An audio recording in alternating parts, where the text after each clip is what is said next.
Bukod sa makapangyarihang religious group ng Iglesia ni Cristo, inaasahang iba pang sekta magrarally na rin sa kalsada para ipaglaban si VP Sara.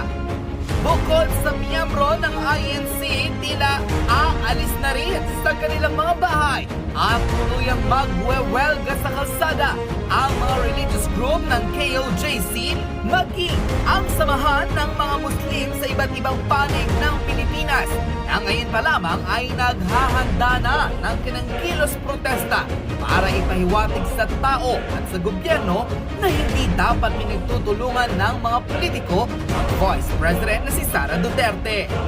Umani ng samot-saring reaksyon ang naging viral video na ito kung saan pinagpiyastahan ng maraming tao ang Vice President na si Sara Duterte sa kabila ng paghahain ng mga impeachment complaint laban sa kanya.